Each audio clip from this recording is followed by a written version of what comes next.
En Betania, mientras estaba él sentado a la mesa en casa de Simón, el que había tenido una enfermedad en la piel, llegó una mujer con un frasco de alabastro lleno de un perfume muy costoso, hecho de nardo puro. Rompió el frasco y derramó el perfume sobre la cabeza de Jesús. Algunos de los presentes comentaban indignados: ¿para qué este desperdicio de perfume? Podía haberse vendido por el salario de más de un año de trabajo para dárselo a los pobres. Y la reprendían con severidad. «Déjenla en paz», dijo Jesús. «¿Por qué la molestan? Ella ha hecho una obra hermosa conmigo. A los pobres siempre los tendrán con ustedes y podrán ayudarlos cuando quieran, pero a mí no me van a tener siempre».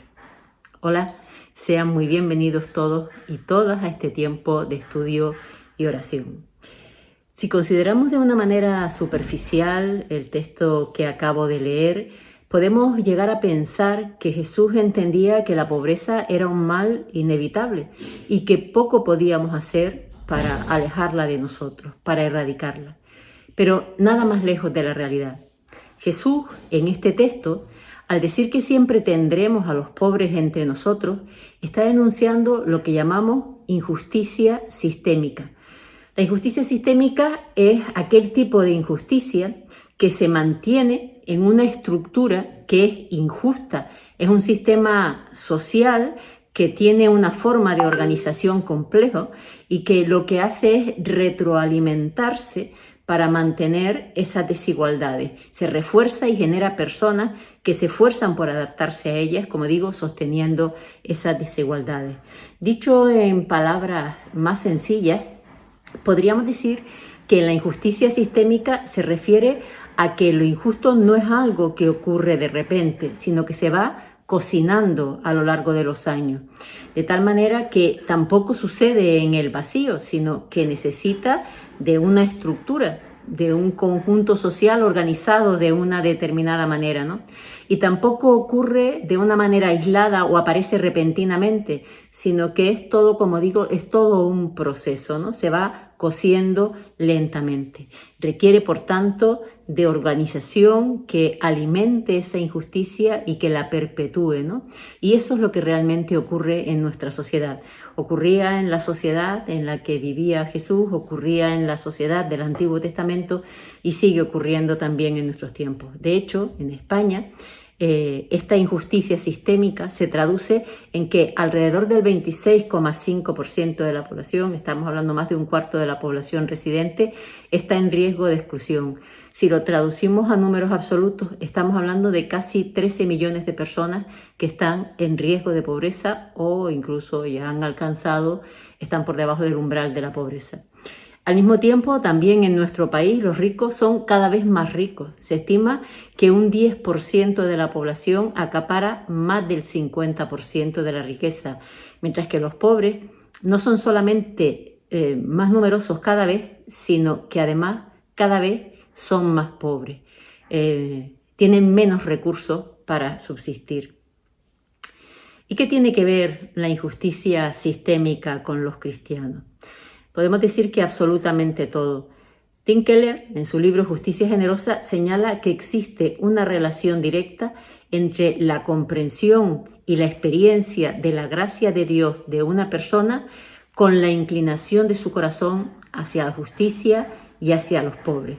Dicho de otra manera, no es posible haber experimentado la gracia y el amor de Dios sin que al mismo tiempo nosotros no nos volquemos hacia aquellas personas que están en una situación de vulnerabilidad. Cuando vemos la belleza de la gracia de Dios en Cristo, esto necesariamente nos conduce y lo hace de una manera poderosa hacia la justicia. Y si no es así, podemos añadir que tenemos un grave problema. Y hacer justicia es mucho más que caridad. La caridad es algo opcional que se da a quien no lo merece, podríamos decir incluso según podamos entenderlo, ¿no? La caridad en ese concepto tradicional, ¿no? Sin embargo, lo que se nos pide a nosotros es esa justicia generosa que incluye la caridad, pero que es mucho más que la caridad, ¿no? Se trata de tratar a la gente de manera equitativa, ¿no? Y realmente somos llamados por Dios a vivir en y para la justicia. De hecho, lo vemos de manera recurrente en el Antiguo Testamento, ¿no? El Pentateuco se ocupa en repetidas ocasiones de dar distintas leyes, distintos mandatos al pueblo de Israel para que tengan en cuenta a esas personas vulnerables, a los huérfanos, a las viudas, a los extranjeros. De manera constante vamos a ver este tipo de referencias. También los profetas ponen de manifiesto, señalan y apuntan, ponen el foco en esas situaciones de injusticia. Quizás el texto de Miqueas, en el capítulo 6, en el versículo 8, resume muy bien qué es lo que quiere Dios de nosotros respecto a esa situación de injusticia. ¿Cómo quiere Dios que respondamos? ¿Cómo quiere Dios que vivamos? Dice Miqueas 6:8. Él te ha mostrado, oh mortal, lo que es bueno. ¿Y qué es lo que espera de ti el Señor? Practicar la justicia, amar la misericordia y caminar humildemente ante tu Dios. Dios nos muestra un modelo de vida, ese modelo que quiere para nosotros. Y esa vida empieza por conocerle, ¿no? De hecho, nos habla en la parte final de este texto de Miqueas de caminar humildemente ante Dios. Keller dice que humillarte ante Dios es conocerle en la intimidad. De alguna manera es algo así como estarse quieto y ver quién es ese Dios maravilloso y todopoderoso que ha derramado su gracia sobre nosotros, ¿no? Sobre aquellos que hemos decidido poner nuestra confianza en Jesucristo como el autor y el consumador de nuestra salvación, de ese destino eterno al que hemos sido llamados, de esa vida abundante que nos ha sido regalada. Ponernos quietos delante del Señor y dejar que le podamos conocer, ¿no? Acercarnos a Él, leyendo su palabra, oyendo su voz, conversando con Él también a través de la oración. Humillarse ante Dios es también estar atento a lo que Él desea, a lo que Dios desea y a lo que Dios ama. Y en este texto de Miqueas, lo que Dios nos dice es que Él desea y ama la misericordia, que Él desea y ama la justicia. Lo que Dios quiere para nosotros es que practiquemos la justicia y amemos la misericordia. Y en realidad, justicia y misericordia no son dos cosas independientes, ¿no? Sino que podríamos decir que son dos caras de una misma moneda o de una misma necesidad, ¿no? Es el amor misericordioso que conocemos, gracias a la gracia y compasión incondicionales de Dios, lo que nos mueve a la justicia, a tratar a la gente equitativamente, a reconocer sus derechos, a ayudarle a satisfacerlos, a defender a los pobres y necesitados. En definitiva, a cuidar de todos, pero especialmente de los más vulnerables. En el Antiguo Testamento, estas personas vulnerables eran las viudas, los huérfanos, los extranjeros, los pobres, como comentaba antes, ¿verdad? Hoy nosotros mencionaríamos también a inmigrantes, personas sin hogar, los mayores, las familias monoparentales que tienen un mayor riesgo de pobreza y un largo etcétera de personas que están en necesidad. Hay tantas situaciones, podríamos decir, como personas, ¿no? Y es cierto que identificar las causas de la justicia es complicado. Los economistas liberales dicen que las causas están en la sociedad, en estructuras que oprimen. Los economistas conservadores dicen que son rasgos personales, se atribuyen de alguna manera la responsabilidad o dejan caer la responsabilidad sobre las personas que viven en esa condición de pobreza.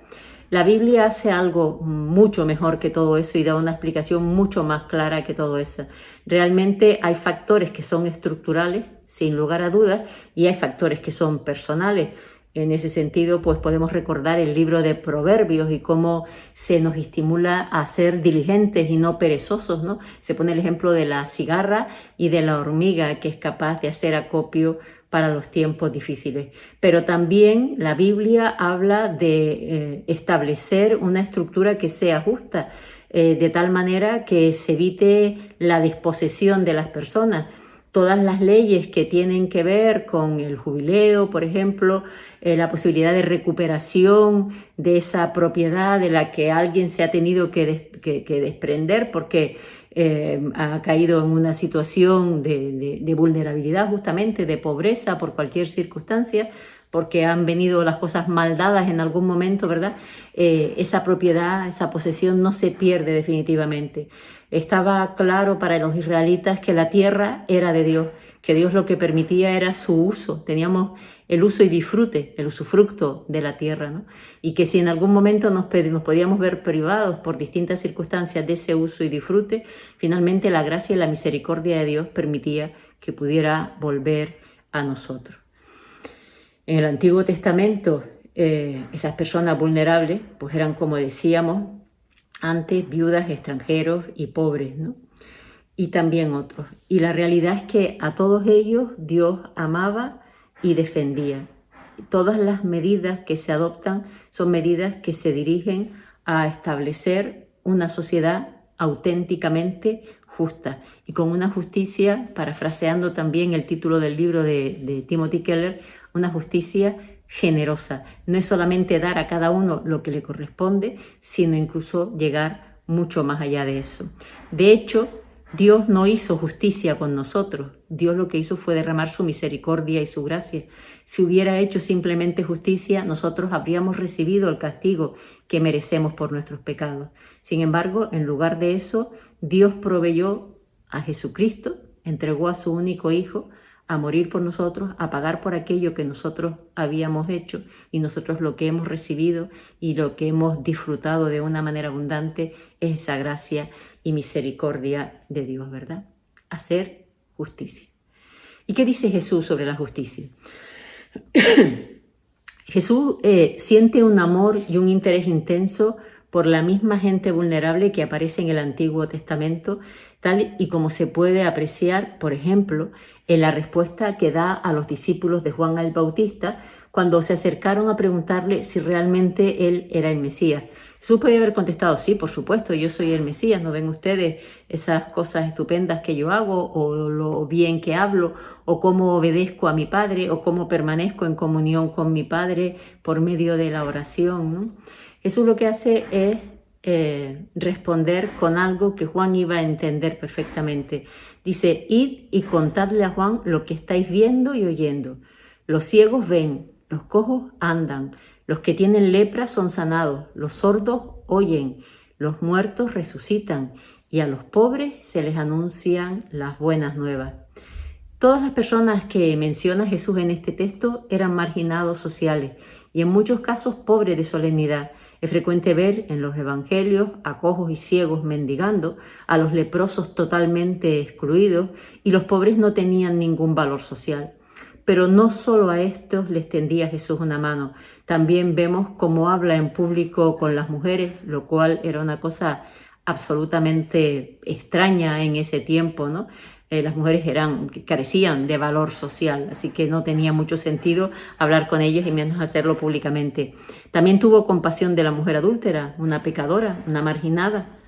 Se acercó a los niños, que también eran seres sin valor social, e igualmente a los gentiles, que eran odiados. De hecho, Jesús, cuando trata de ejemplificar quién es nuestro prójimo para tenderles ayuda, para ser justos, el ejemplo de el buen hacer y de justicia lo representa en la figura del samaritano, el único que se acercó a cuidar de un hombre que había sido lastimado, herido. Todos los demás, todos aquellos que podían haberse identificado con ese hebreo, ese israelita que estaba herido y tirado en el suelo, tanto religiosos como seculares, pasaron de largo. El prójimo fue aquel que hizo justicia, no lo que merecía el herido, sino esa justicia abundante de la que Dios nos habla, ¿verdad? Es en Jesús, el Hijo encarnado de Dios, donde podemos apreciar plenamente la misma preocupación que tiene su Padre, que tiene el mismo Dios, por las personas más vulnerables. Y vemos cómo desafía a la gente a ayudar a estas personas. Dice, cuando des una comida o una cena, no invites a tus amigos, ni a tus hermanos, ni a tus parientes, ni a tus vecinos ricos, no sea que ellos a su vez te inviten y así seas recompensado. Más bien, cuando des un banquete, invita a los pobres, a los inválidos, a los cojos, a los ciegos. ¿Acaso no quería Jesús que invitáramos a nuestros amigos a cenar? nada más lejos de la realidad. Jesús lo que está poniendo de manifiesto es que era necesario atender a aquellos que estaban en necesidad. En los tiempos de Jesús y también en los tiempos actuales, y de hecho lo comprobamos oyendo las noticias, sobre todo últimamente, ¿verdad?, acerca de las pequeñas corruptelas o grandes corrupciones, ¿verdad? Pero en esos tiempos era corriente lo que se llamaba el patrocinio, ¿no? Las personas buscaban mejorar su estatus social de alguna manera, pues relacionándose, y lo hacían normalmente a través de estas fiestas, de estos banquetes, con personas que de alguna manera pudieran devolverles el favor, bien porque tuvieran mucho dinero o bien porque tenían relaciones importantes que podía permitir esa progresión o esa escalada en la estructura social. Y Jesús lo que dice, no invites a esto, no invites realmente a gente con la finalidad de poder promoverte socialmente, de tener más dinero, de poder hacer buenos negocios. Invita a aquellos que no te van a dar nada, que realmente no tienen manera de devolverte eso que tú les puedes entregar. Eso realmente es hacer justicia, practicar justicia y hacer misericordia. Así que realmente esa invitación que nos hace Jesús es un poco a malgastar, podríamos decir, nuestros recursos en personas que nada nos pueden devolver. Y como digo, no significa que no podamos disfrutar con nuestros amigos de aquello que el Señor nos da, ¿no?, sino que sepamos claramente cuáles deben ser nuestras prioridades a la hora de usar y administrar los recursos que Dios pone en nuestras manos. Que esa prioridad sea atender a personas en necesidad, recordando que nada de lo que tenemos es nuestro, sino que es resultado de la generosidad de Dios. Y siguiendo ese ejemplo, nosotros también tenemos que ser generosos. Recordemos que no es caridad, sino que es el fruto de la gracia que Dios ha derramado abundantemente sobre nosotros. La iglesia primitiva fue capaz de seguir ese ejemplo.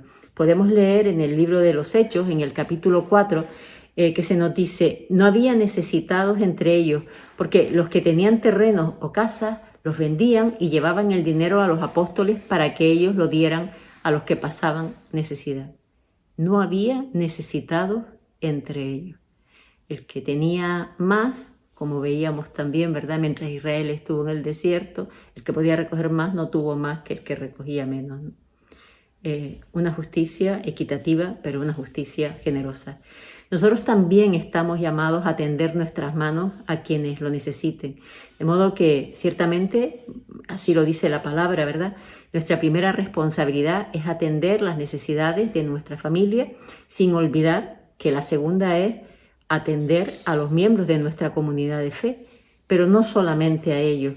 Esto no acaba aquí, porque del mismo modo que Dios hace salir el sol sobre todos, los cristianos también estamos llamados a hacer el bien a todos, como se nos dice en Gálatas, ¿verdad? Y realmente esto no es una opción, sino un mandato. Y también quisiera invitar, pues, a las personas que nos pueden escuchar. Esta generosidad también es para todos, ¿no? La Biblia no es solamente para aquellos que creen en ella. La Biblia es para todos. Dios existe. Dios es uno. Dios es verdadero. Y Jesús también es uno y es verdadero. Y vino a morir por nosotros, a regalarnos esa justicia generosa por medio de su muerte en la cruz y de su resurrección, dándonos la oportunidad de tener una vida eterna. En este tiempo que estamos teniendo de estudio, queremos dar las gracias a Dios de un modo muy especial por la obra social de nuestra congregación, por la provisión del Señor para compartir con quienes lo necesitan y por todas las personas voluntarias que están involucradas en esta tarea. Tenemos ahora la oportunidad de conocer algo más de su trabajo, escuchando a Mari Santana, que es quien coordina todo este enorme trabajo, y también a través de la experiencia que comparte con nosotros Esther Santana, una de las voluntarias que trabajan en esta área. Oigamos lo que tienen que contarnos. Hola Mari, ¿qué tal? ¿Cómo estás? Hola, bien, aquí estamos. Nos gustaría conocer un poco más de lo que es la obra social, de las personas que trabajan en ella y particularmente de la persona que la está coordinando, liderando, que eres tú, ¿verdad? ¿Tú nos podrías explicar de una manera breve ¿Cómo arrancó la obra social en nuestra iglesia?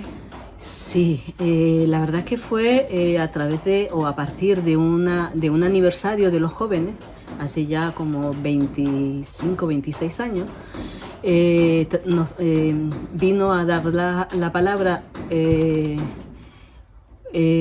Juan Cimarro de Madrid, que él estaba llevando y sigue llevando misión urbana en Madrid, que da un poco en ese sentido, y nos comentó, mientras teníamos la semana de aniversario, nos comentó lo que hacía y nos picó la curiosidad, nos picó la cuestión. Entonces un pequeño grupito de jóvenes de esa época decidimos hacerlo, pedimos permiso al consejo, nos dijeron que sí, y nos lanzamos a la calle por la noche, un día a la semana. Recuerdo que era el jueves, íbamos con bocadillos, unos cuantos bocadillos, algo de leche, de cacao, de café, y fuimos a ver lo que encontramos.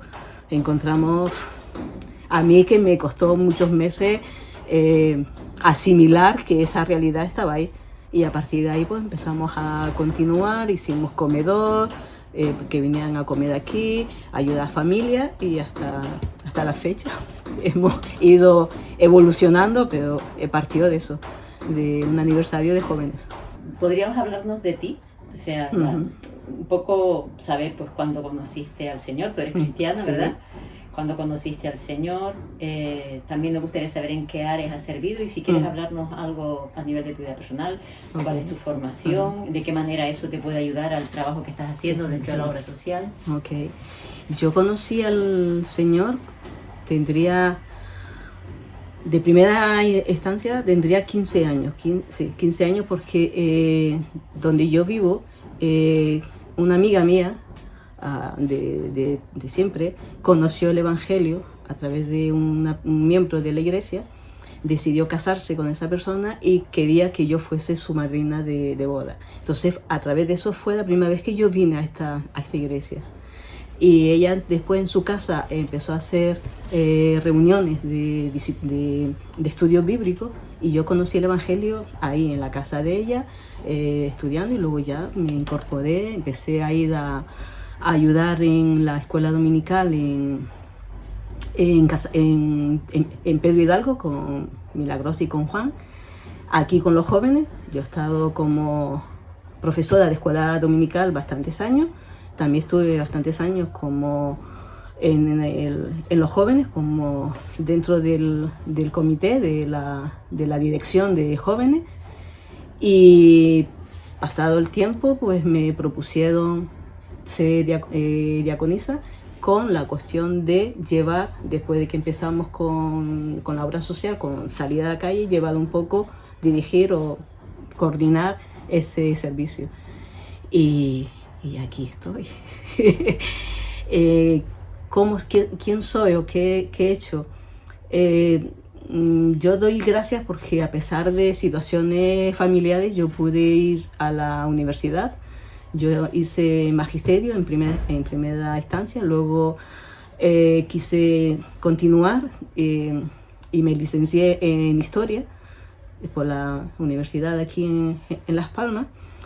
Y después de eso pues también hice un máster en periodismo, estuve trabajando un poquito en ese ámbito del periodismo, haciendo algunas prácticas, algunas cuestiones, y también como enseñanza, estuve como dando clases a adultos en Radio ECA y demás, y algunas cosillas, algunas experiencias más por ahí con la Fundación César Manrique, cosas sueltitas que para mí son experiencias muy buenas profesionalmente, pero básicamente a lo que el Señor me llamó fue a estar aquí en la obra social, a trabajar dentro del ministerio, y aquí estoy, aquí me sigue manteniendo hasta que el Señor disponga. Tú trabajas a medio tiempo teórico dentro de la congregación de Juan de la Cosa. Sí. ¿Todo tu tiempo lo dedicas a la obra social o haces algunas otras cosas? Dentro de la iglesia, dice, como ministerio. No, prácticamente casi todo para la obra social, pero también coordino pues los grupos de limpieza de la iglesia, estoy apoyando también ministerio de diaconado, como es comidas, almuerzo, ayudar también con la Santa Cena, cositas así. Y luego hay algunos proyectos que están por iniciarse, que también estaremos por ahí, pero siempre cuando sea posible, pues en otros ministerios pues también estoy. Y también eres miembro del Consejo de Iglesia, ¿no? Sí, soy diaconisa, estoy dentro del Consejo de la Iglesia y como tal pues también todo lo que sea la cuestión de administración, pues ahí estoy también. ¿Cómo llegan normalmente las personas o las familias a la obra social? Vale, hay dos fórmulas, dos sitios donde puedan venir, o dos caminos derivados de los servicios sociales del ayuntamiento, bien del ayuntamiento o bien de alguna asociación como asociación de mujeres y ONG que tienen trabajador social, me los manda. El banco de alimentos también suele derivarme familia, y luego otros tantos que por situaciones y circunstancias no son atendidos por los servicios sociales, entonces lo atendemos nosotros aquí. Yo me entrevisto con ellos, les pido documentación, veo un poco la situación y entonces cuando yo tengo toda esa información la comparto con Sandra, que es trabajadora social, y entre las dos pues decidimos si entra o no entra, si le damos o no le damos, o en qué situación, de qué otra forma se les puede ayudar. Pero un porcentaje importante están viniendo de los servicios sociales del ayuntamiento.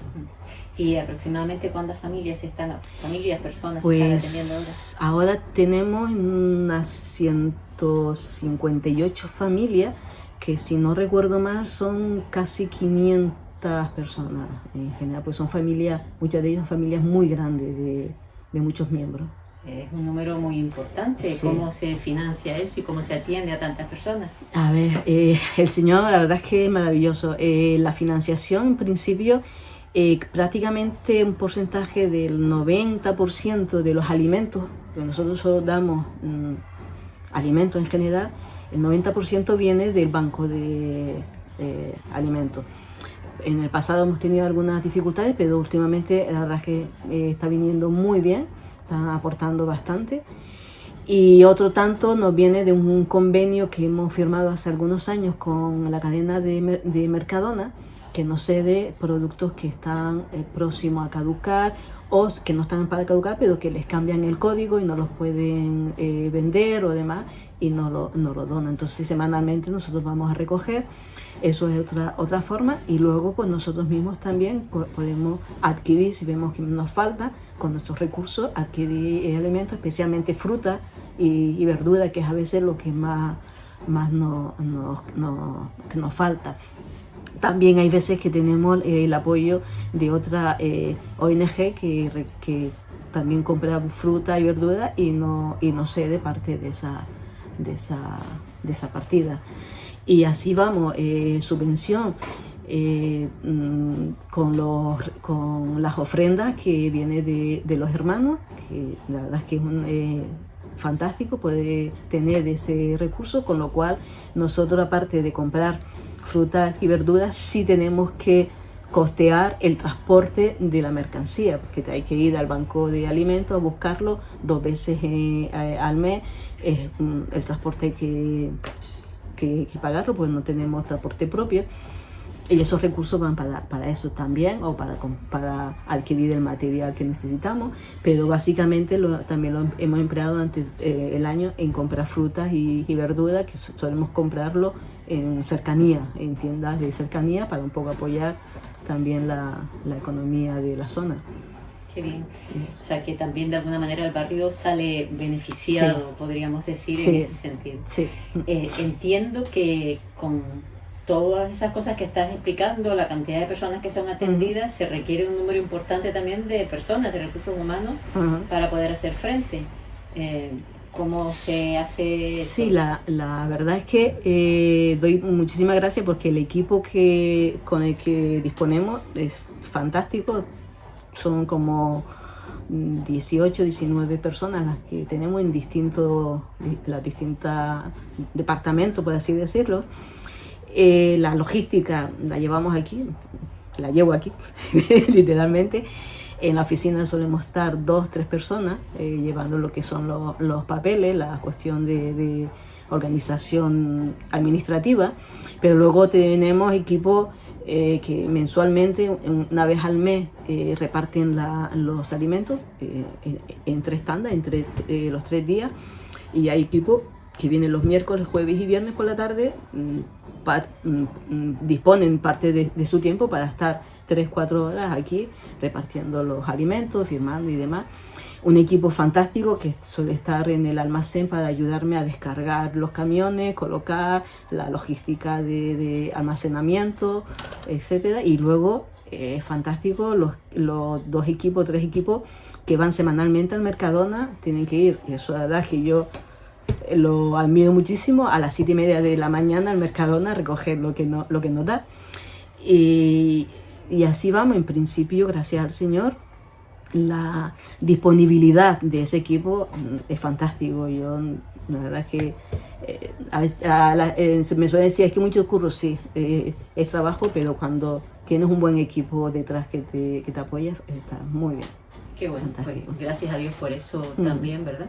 Ya has contado un poco cómo están organizados en este momento y bueno, yo entiendo por el modo en que te expresas que realmente no es muy difícil trabajar con todas esas personas que están apoyando la obra social, ¿no? Aunque bueno, supongo que... Se lleva su tiempo, pero la verdad es que son... para mí trabajar con los equipos ha sido de bendición, porque siempre tienes que tener la cuestión de esa de ceder, no sé, pero la comunicación, el compartir, que ellos puedan también decir, oye, pues mira, ponemos esto en rojo, esto en azul, si vale, pues va. La verdad es que yo siempre he pensado, y doy gracias porque creo que el equipo ha sido muy bueno a la hora de compaginar también entre ellos, de ponerse de acuerdo entre ellos, de compartir, de delegar, de decir, oye, y tener, que es algo que yo valoro muchísimo en todos ellos, la iniciativa de ver, oye, hay que colocar, no tienen que esperar, oye, ¿qué tengo que hacer? Vamos, colocamos, hacemos, tal. O sea, que eso también... Supongo que lo hemos ido adquiriendo y aprendiendo a lo largo del tiempo, ¿no? El estar allí, ver lo que hay y verse con esa libertad, y es fantástico poder compartir con ellos ese tiempo. Qué bien.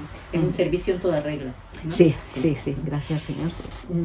Me gustaría también saber si hay alguna experiencia que tú de alguna manera atesores de manera particular en todos estos años de trabajo en la obra social. Alguna cosa que de alguna forma tú hayas dicho, oye, pues qué maravilloso, aunque es verdad que en lo que dices expresas que el Señor ha estado siempre ahí, ¿verdad? Hasta ahí les ha llevado el Señor, sí.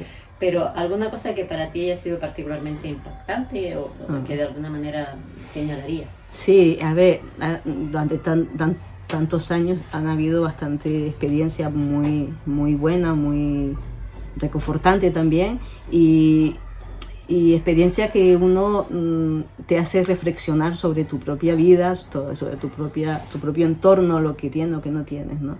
Yo puedo destacar dos. El principio que ya te digo fue, para mí esos primeros meses fue impactante. No tenía, en esa época no tenía una idea de la necesidad que había en la ciudad, en la calle y demás, y llegar a esa conclusión para mí fue impactante.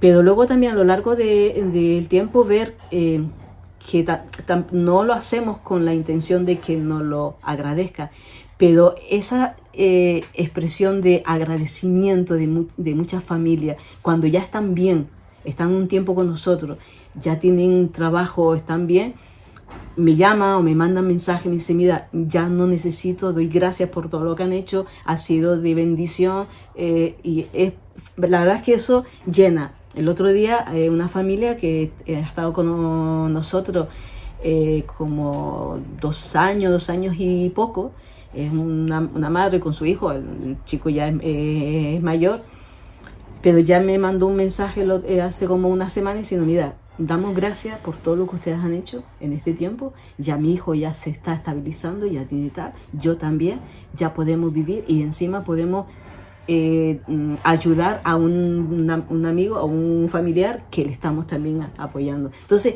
esas pequeñas cosillas son las que a veces pues nos da ese ánimo de continuar, de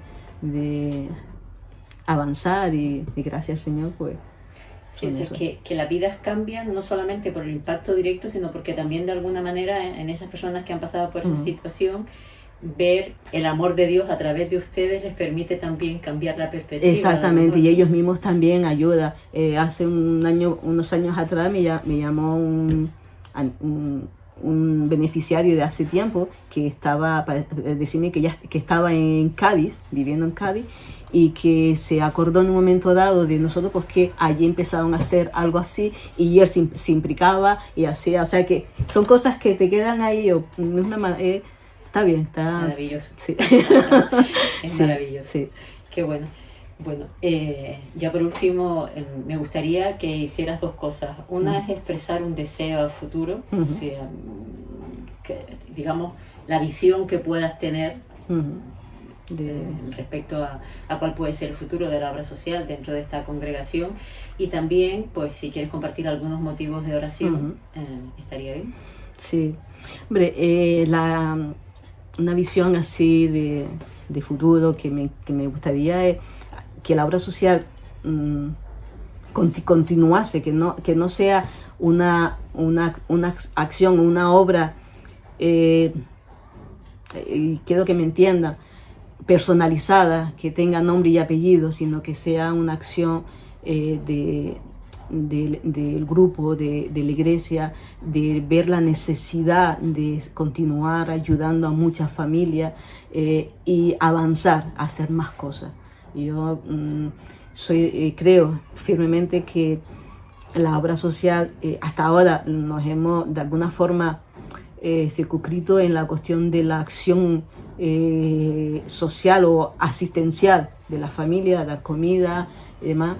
También hemos dado apoyo de psicólogo a los cuando hacían falta, o de elaborar, buscar trabajo, pero sí me gustaría que fuese más amplio en ese aspecto, que no sea solo asistencial de alimentación o ayuda a la familia, sino que pudiéramos tener un abanico más amplio para que las familias puedan tener recursos para salir de la situación en la que están y ser dependientes, ser autónomos y tener esa salida. Entonces, que podamos abrir nuestra mente y nuestro recurso y nuestra logística para llegar a tener un abanico más amplio de la obra social, y que pueda ser un servicio, una actividad que amemos profundamente, porque el Señor está ahí, porque es algo que lo hacemos para Él, no para que nos renombre ni nada, sino para que sea un testimonio, que podamos dar un testimonio cierto y verdadero a los que están a nuestro alrededor. Amén. Amén. ¿Y motivos de oración? Y motivo de oración, yo sí quiero orar por el equipo, por cada uno de ellos. Tenemos algunos que están de baja médica, pero están ahí. Otros que ya están en su jubilación. Un pequeño grupo que ya son jubilados, pero son fantásticos, pero claro, ya tienen la jubilación, ya tienen la edad que tienen. Y orar para que estén fuertes, estén firmes, estén cuidados, y que podamos tener también sangre nueva, por así decirlo, y nuevas visiones, nuevas perspectivas, nuevas acciones para hacer y demás, que podamos crecer en ese sentido. Sobre todo orar por el equipo actual, que el Señor nos cuide, que nos siga guiando, y que la provisión y los recursos económicos y de comida puedan seguir aumentando, porque lamentablemente el número de familias mensualmente sigue también aumentando, ¿no? Vemos que se nos da de baja 2 o 3 porque están bien, pero nos vienen 3 o 4, o sea que A veces no es ni las gallinas que entran por las que salen, a veces entran más gallinas que las que me salen. Pero así que el Señor ponga su mano y como congregación orar y tener en mente la obra social y a los voluntarios que están ahí, que dedican tiempo para eso. Pues muchas gracias, Mari. La verdad Gracias es que para mí ha sido muy instructivo, he aprendido muchas cosas y estoy segura de que quienes nos vean también lo van a hacer, y nos comprometemos, o me comprometo, a estar orando por todos estos temas. Que el Señor les ayude y les cuide mucho. Gracias. Amén. Buenas tardes, iglesia. Me han pedido que conteste algunas preguntas sobre mi trabajo en la ONG de nuestra iglesia, que es Trabajando Juntos. Mi nombre es Esther y llevo pues desde chiquitita sirviendo al Señor en esta iglesia, y he podido servir en algunos ministerios como el coro, la alabanza, el grupo de audiovisuales, el mimo, y desde hace 14 años pues estoy trabajando en la ONG de nuestra iglesia. ¿Cómo empezó todo? Pues todo empezó que yo y mi padre estábamos sirviendo en el coro de nuestra iglesia, y desde la obra social pues invitaron al coro a participar en la comida de Navidad de la obra social. Y nada, pues allí fuimos nosotros, y cuando llegamos pues le dijimos a Mari, hemos venido, pues aquí estamos para servir en lo que necesites. Entonces a Mari se le iluminó la cara y dijo, esta es la mía. Entonces nos puso a trabajar a mi padre y a mí, y ahí vimos que había una necesidad y que el Señor pues de una manera puntual pues nos estaba llamando a trabajar en este ministerio. Creía que era de manera puntual, pero como dije, ya llevo 14 años y veo que el Señor me quiere ahí. He podido ver cómo el Señor ha transformado algunas cosas en mi vida a través de este ministerio. Por ejemplo, el escuchar a los demás, el tener amor hacia los demás, el ayudar a los demás sin recibir nada a cambio. Y creo que ha sido un tiempo de mucha bendición para mi vida el poder trabajar en este ministerio, no solo por los usuarios, sino también por el equipo. Se ha formado pues familia, ¿no? También dentro de la iglesia, y he podido ver cómo el Señor nos ha cuidado. Desde hace 14 años que he podido estar, pues el Señor ha provisto de una caja de comida básica para los usuarios, y creo que es de agradecer al Señor por la protección y el cuidado que ha tenido con nosotros, pero también con todas estas personas que vienen pues solicitando una ayuda. Y la verdad es que me llevo muchas experiencias. Durante 14 años he tenido pues muchas, pero creo que lo más bonito es cuando pues ves a familias que has ayudado durante un tiempo y ellos pues obtienen un trabajo o pueden sobrevivir ya pues con lo que tienen, y deciden pues que hasta aquí la iglesia les ha ayudado, ¿no? Y que ellos pues vean a Dios a través de nosotros. Creo que es un privilegio, la verdad, porque en esta nueva etapa de la ONG no estamos haciendo ni estudios, ni alabanzas, ni oraciones, sino es todo con nuestra actitud hacia ellos, donde pueden ver a Jesús, ¿no? Y ellos lo ven, y ellos te lo dicen.